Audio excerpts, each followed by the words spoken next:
Hey everybody, how are you doing? When I was a kid growing up, one of the games we used to play all the time was the game Risk.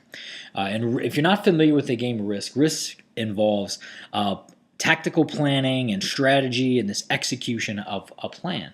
And we often played with what looks like is on our picture. We played with Legos and dice, and we had extra pieces that we would add, and we would make up our own rules. But we never lost the element of the game that involved planning and strategy.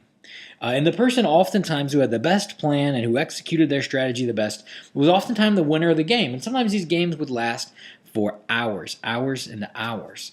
We played these games a lot in the wintertime, particularly when there was snow and we couldn't go outside and play.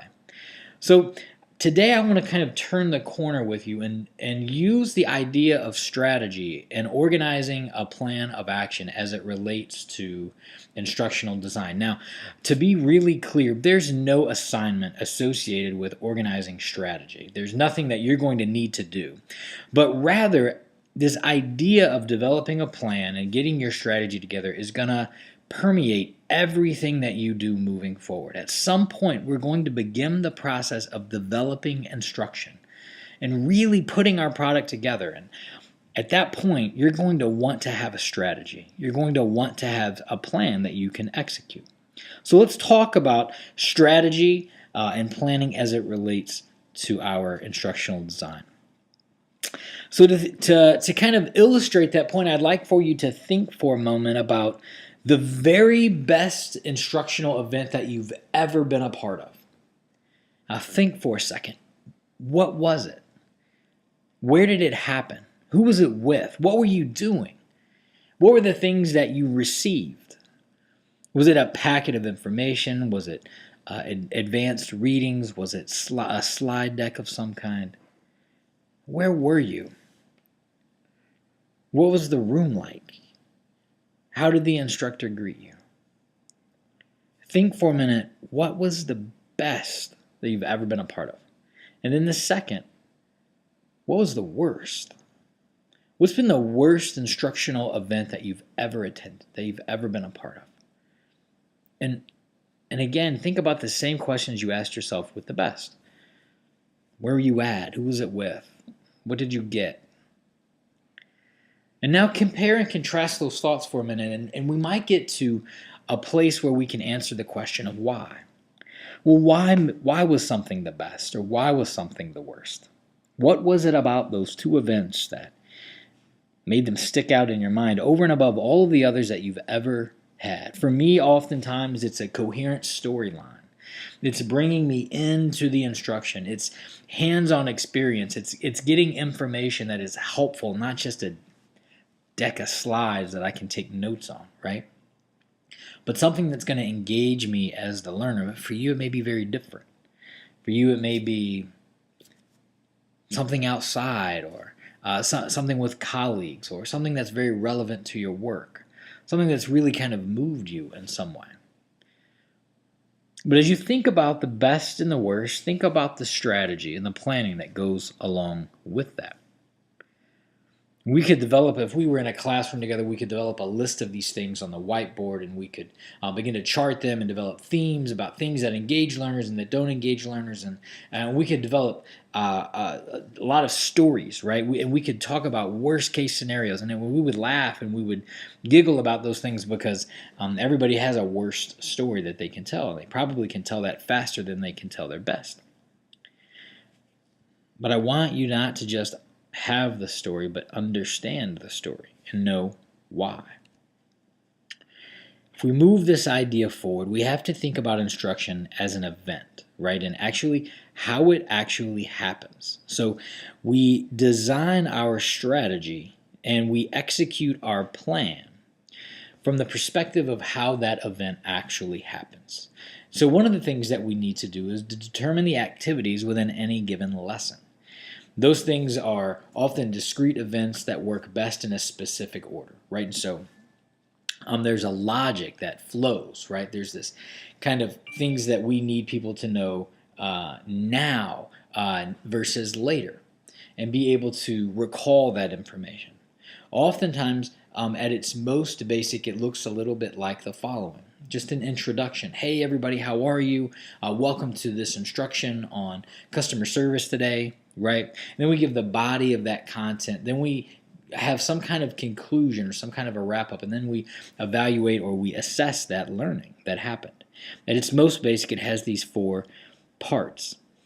And then there are 9 steps that are offered from our text that we can look at as well. But what we're deconstructing here is actually how the event happens. And I want you to think for a minute and put your mind in a place where you are visualizing the event happening for you. You're watching it unfold in your mind. You're getting people's attention. You're telling people about the objectives of the day.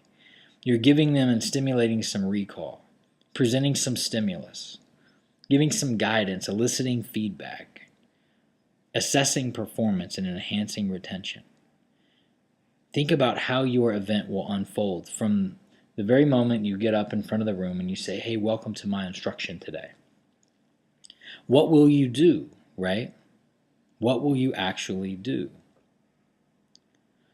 Oftentimes, we use things, activities within our learning that are embedded. And here are just some examples. We use this example. This is called the cone of learning. I think that's kind of a silly name personally. But there are lots of experiences that we can use.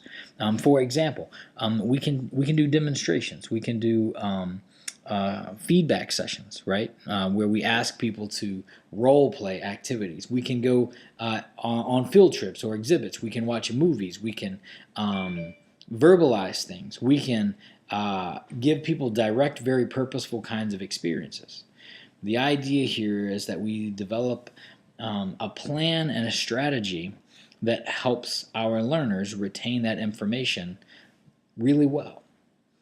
Now, for each of us, what the different kinds of activities that we're going to use will be different for all of us. It'll depend on exactly what your content is, what your goal is, what exactly are you trying to get out of this instruction for your learners.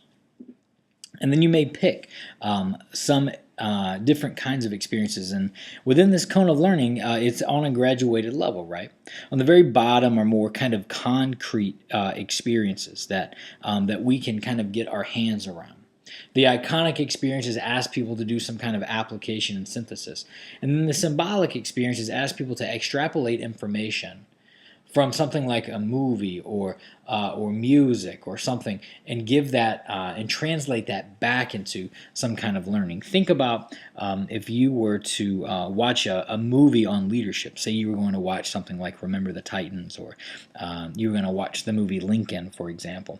You would watch that movie, right? And, or you would give that movie in your class, and then you would ask people to extrapolate lessons about leadership. And that's a symbolic kind of experience. Or we could ask people to develop lists about leadership, and that would be direct, purposeful experiences. Iconic experiences around leadership might be going someplace like Fort Knox or the Patton Museum of Leadership on the base at Fort Knox, and asking people to explore that museum as a facet of leadership. So these are just different kinds of things that you might be able to do. This is, again, just called the cone of learning.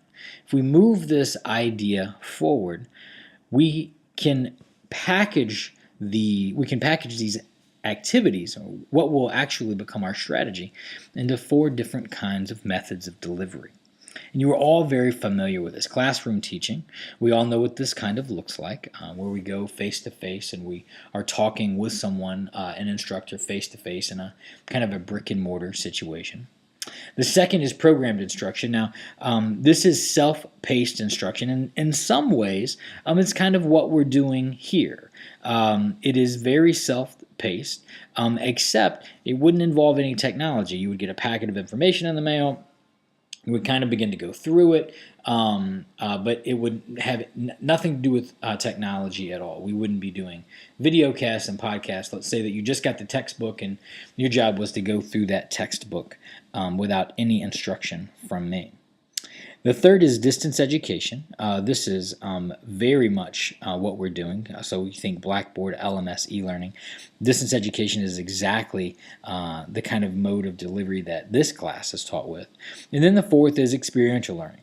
And this is based on the Kolb model and helping people experience things through a different kind of perspective for very distinct areas. If you've taken ELFH 300, you're very familiar with the Kolb model, so I won't go into detail with that. If we move this forward, here's kind of where the rubber meets the road, right? And so the idea of strategy development is something that we can build a bridge from our task analysis to the actual instructional event. So think about the task analysis as how much you've chunked out information, right? Different components, ideas, and major steps. Those are going to be all things that are involved in your task analysis. And then organizing that instruction in a way that makes sense. So think for a minute about if we were going to follow a recipe. We were going to bake a cake. If we were going to bake this cake, right, and we were going to teach somebody how to bake a cake, what are the things that we would teach them, right? Well, there are steps to baking a cake. There are ingredients that we need. There are things that people need to know. We would chunk out that information. We would identify the major steps in baking a cake, right? And then we would organize those steps in ways that make sense, and we would develop activities that made sense logically in terms of how that instruction might flow. So think about that for a minute. We would never tell somebody to put the cake in the oven before we had actually mixed the ingredients, right? So there's some logical kinds of organizing, but then also we might say that we would demonstrate mixing the ingredients together before someone actually does it on their own. So the instructional event of watching a demonstration and then having some hands-on practice, right, is the organizing of instruction.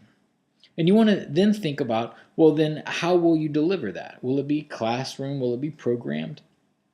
Will it be distance or experiential? What might that look like? And we could deliver a cake baking class in all four of those ways. We could have a classroom instruction on baking a cake. We could definitely do some programmed instruction. Think about the back of a cake box as all programmed instruction.